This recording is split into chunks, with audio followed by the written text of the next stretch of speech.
పశ్చిమాసియా యుద్ధం నేపథ్యంలో చమురు విషయంలో భారత్ ప్రత్యామ్నాయ మార్గాలపై దృష్టి సారింది.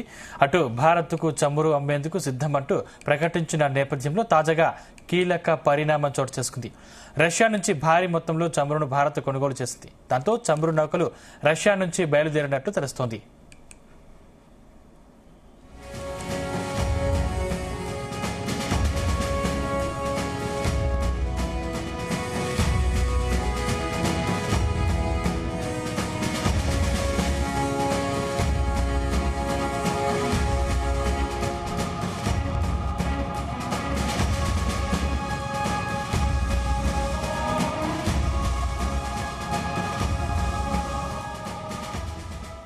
అటు భారత్కు ఇరాన్ సైతం గుడ్ న్యూస్ చెప్పింది.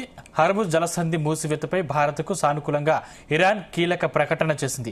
హార్ముజ్ జలసంధి నుండి కొన్ని దేశాలకు మాత్రమే చమురు సరఫరా బంద్ చేస్తామన్న ఇరాన్ కేవలం యుఎస్, ఇజ్రాయెల్, యూరప్ కంట్రీలకు వెళ్లే నౌకలను మాత్రమే పేల్చేస్తామని ఇరాన్ వెల్లడించింది. ఈ అంశానికి సంబంధించిన మరిన్ని పూర్తి డీటెయిల్స్ మా చీఫ్ న్యూస్ కోఆర్డినేటర్ రాధాకృష్ణ అందిస్తారు. Radhakrishna, good evening Sandeep. భారత్ కు అంటే పశ్చిమాసియాలో యుద్ధం నేపథ్యంలో ఒకవైపు తీవ్ర ఉద్రిక్త పరిస్థితులు నేపథ్యంలో ఎందుకంటే దాదాపు 6 రోజుల అయితే యుద్ధం కొనసాగుతుంది. సో ఈ నేపథ్యంలో ఇప్పుడున్న పరిస్థితుల్లో యుద్ధం ఇలాగే కంటిన్యూ అయితే ఇలాగే కొనసాగితే భారతదేశంపై తీవ్ర ప్రభావం ఉంటుందని చెప్పేసి చర్చ జరుగుతుంది. కారణం ఏంటంటే ప్రధానంగా ఇప్పుడు అక్కడ నుంచి మనం దిగుమతి చేసుకోవాల్సినటువంటి చమురు నిల్వలు ఏవైతే ఉన్నాయో భారత్ దగ్గర దాదాపుగా భారత్ ఎర్మాజ్ జలసంధి ద్వారా 40% చమురు అక్కడ నుంచి మనం రెగ్యులర్ గా ప్రతి అవకాశాలను బట్టి మన అవసరాలను బట్టి అక్కడ నుంచి మనము 40% దాకా ఏదైతే ఎర్మాజ్ జలసంధి ఉందో దాని ద్వారానే మనం దిగుమతి చేసుకుంటాం. ఇలాంటి తరుణంలో గత 5-6 రోజులుగా జరుగుతున్న పరిస్థితి నేపథ్యంలో ఇరాన్ యుద్ధం నేపథ్యంలో ఆ ఎర్మాజ్ జలసంధిని ఇరాన్ మూసేసింది. సో దీంతో మొత్తంగా అక్కడ స్ట్రక్ అయిపోయింది. పెద్ద భారీ షిప్లంతా కూడా ఈ కూడా తీసుకొచ్చే షిప్లంతా కూడా అక్కడ ఇప్పుడు నిలిచిపోయిన పరిస్థితి.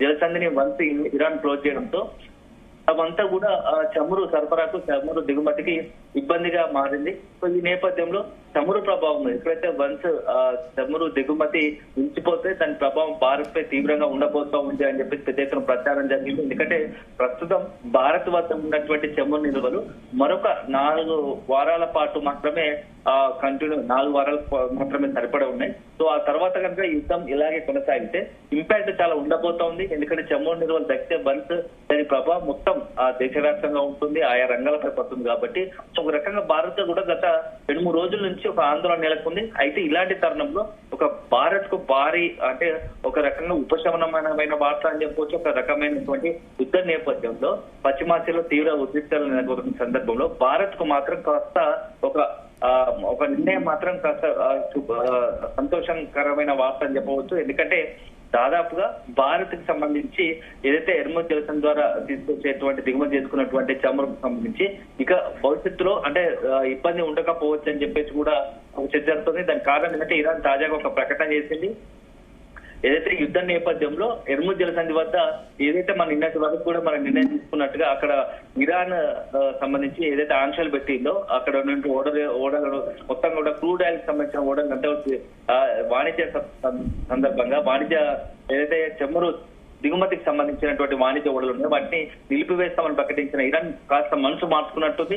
సో ఎక్సెప్ట్ యూరోపియన్ కంట్రీస్ తప్ప మిగతా దేశాలకు భారత్ తో పాటు ఇతర దేశాలకు కూడా చమురును ఏదైతే ఎగుమతి చేస్తారో అట్లాంటి దేశాలకు చమురు ఎగుమతి చేసుకునే దేశాలకు ఎట్లాంటి ఇబ్బంది ఉండదు. వాటికి ఈ ఎర్మాజ్ జలసంధి ద్వారానే ఓడలను బయటకు పంపిస్తాము, కూడాలకు సంబంధించినటువంటి షిప్లను పంపిస్తాము, దానికి ఎలాంటి ఆందోళన చెందాల్సిన అవసరం లేదని చెప్పేసి ఇరాన్ ప్రకటించడంతో భారత్ కాస్త ఊపిరి పీల్చుకుందని చెప్పవచ్చు. లేకుంటే ఒకవేళ కనుక అట్లే కంటిన్యూ అయితే ఖచ్చితంగా కొంత చమురు ధరలు తగ్గినప్పుడు ఇంపాక్ట్ ధరలు పెంచాల్సి వస్తుంది, దానికి ప్రభావం ఇతరంతరం అవుతుంది. కాబట్టి ఇప్పుడు అట్లాంటి పరిస్థితి లేదు. సో రోజువారీగా మనం ఎప్పుడైతే రెగ్యులర్ గా సాధారణ పరిస్థితుల్లో ఈ చమురు దిగుమతి ఎట్లా చేసుకుంటారో అలాంటి ప్రక్రియ మరొకసారి కొనసాగే అవకాశం ఉంది. సో దీనివల్ల చమురు ఇలాంటి ఇబ్బందులు ఇక మరొకటి చాలా ఇంపార్టెంట్, చాలా అత్యవసరానికి సంబంధించి అని చెప్పవచ్చు. సో ఒకవైపు మనం ఇట్లా చమురుతోని ఇబ్బంది పడుతున్న సందర్భంలో చమురు వల్ల చమురులో తగ్గే ప్రమాదం ఉంది. భారత్ కి ఇబ్బందికర పరిస్థితి తప్పవని జరుగుతున్న సందర్భంలో ఒక్కసారిగా రష్యా మనకి ఎప్పుడు ఒక స్నేహాస్తం అందించింది. సో నిన్న సాయంత్రమే అక్కడ ఉన్నటువంటి రష్యా అధ్యక్షుడు పుతిన్ కూడా అధికారికంగా ప్రకటించిన సంగతి తెలిసిందే. భారత్ అనవసరంగా ఆందోళన గురి కావద్దు, చమురు నిల్వలకు సంబంధించి ఎట్టి పరిస్థితుల్లో ఆందోళన చెందవద్దు, భారత్ కు మేము భరోసా ఇస్తాం, భారత్ కు అండగా ఉంటాం అని మోదీకి ఒక రకంగా మోడీతో నరేంద్ర మోడీతో మాట్లాడిన పరిస్థితి కనపడుతుంది. సో ఒకవైపు ఇరాన్ దగ్గర హర్మజ్ జలసంధి ద్వారా మనకు ద్వారాలు తెరుచుకోవడం, సో చమురు ఉత్పత్తికి దిగుమతికి ఇబ్బంది లేకపోవడం. అదే సందర్భంలో రష్యా కూడా అదే సమయంలో మేము అవసరమైతే చమురు ఉత్పత్తులను భారత్ కు దిగుమతి చేయడానికి సిద్ధంగా ఉన్నాము అని చెప్పేసి కూడా చెప్పిన పరిస్థితి కనపడుతుంది. సో దీంతో మొత్తంగా కూడా ఇప్పుడున్న పరిస్థితుల్లో చమురుకు ఇట్లాంటి టెన్షన్ లేదు. ఎందుకంటే ఈ ప్రస్తుతం ఏదైతే హర్మజ్ జలసంధి ఉందో అది మూతపడంతో ప్రత్యామ్నాయ సరఫరా కోసం భారత్ కూడా కొంత నిన్న మొన్నటి వరకు ఏం చేయాలి దానిపైన ఇంకా ప్రధాని నరేంద్ర మోడీ ఎప్పుడైతే ఇరాన్ ఇజ్రాయెల్ మధ్య యుద్ధం మొదలైందో ప్రతిరోజు కూడా మానిటరింగ్ చేస్తూ ఉన్నాడు, చాలా కీలకమైన మీటింగ్లు పెడతా ఉన్నాడు. సో ఇప్పుడు ఉన్న పరిస్థితుల్లో కాస్త ఉపశమనం చెప్పవచ్చు.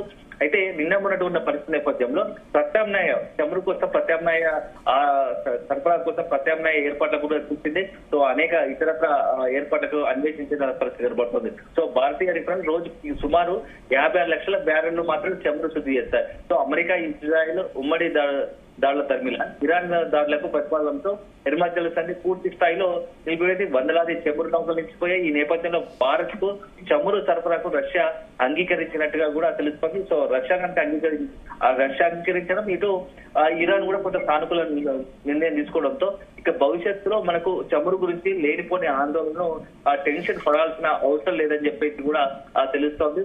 సో ఒక రకంగా భారత్ కి సంబంధించి మాత్రం ఇది ఒక రకంగా మంచి శుభవార్తగా మనం చూడాల్సి ఉంటుంది. సందీప్. రాధాకృష్ణ, అంటే యుద్ధం తీవ్ర రూపం దాల్చుతున్న నేపథ్యంలో చమురు మనకు ఎట్లాగో ఇండియాకు రావాలి అని చెప్పేసి చాలా కష్టంగా ఉంటుందని చెప్పేసి ఇప్పటికే చాలా నివేదికలు పేర్కొన్న పరిస్థితి. అంటే ఈ నేపథ్యంలో ధరలు కూడా పెరిగే అవకాశం ఏముందా? అంటే నిన్న మొన్నటి వరకు ఉన్న పరిస్థితి నేపథ్యంలో చమురు ఉత్పత్తుల దిగుమతి ఇబ్బందికర పరిస్థితులు వచ్చినప్పుడు చమురు ఉత్పత్తుల ఏదైతే దిగుమతి నిలిచిపోతే మాత్రం దాని ప్రభావం భారత్ పై ఉండేది. కానీ ఇప్పుడు పరిస్థితులు మారాయి. సో రెండు సానుకూల నిర్ణయాలు ఒకటి వెలువడ్డాయి. ఒకటేమో ఇరాన్ భారత్ కు వచ్చే చమురు దిగుమతికి సంబంధించినట్టు భారత్ కు సప్లై అయ్యే చమురు సంబంధించి దిగుమతికి ఎలాంటి ఆటంకాలు కల్పించబోము, అది యథావిధిగా సాధారణ పరిస్థితుల మాదిరిగా కొనసాగుతుందని ఒకటి చెప్పడం. ఒకవేళ అక్కడి నుంచి ఏదైతే హర్మజ్ జలసంధి ద్వారా వచ్చే చమురు రెగ్యులర్ గా వచ్చే దానికి కూడా ఏదైనా ఆటంకాలు ఏర్పడి కాస్త ఆలస్యమైన మనకు మరొక ప్రత్యామ్నాయ మార్గం ద్వారా రష్యా నుంచి మనం చమురు ఉత్పత్తి చేసుకోవచ్చు. ఇప్పటికే రష్యా డోర్స్ ఓపెన్ చేసింది.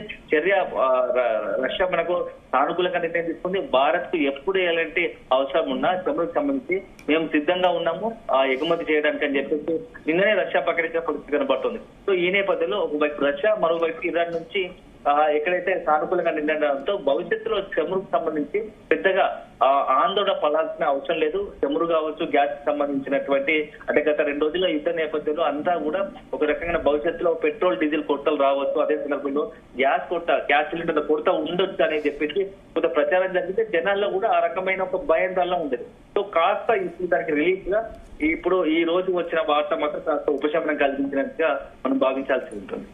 Right, thank you Radhakrishna.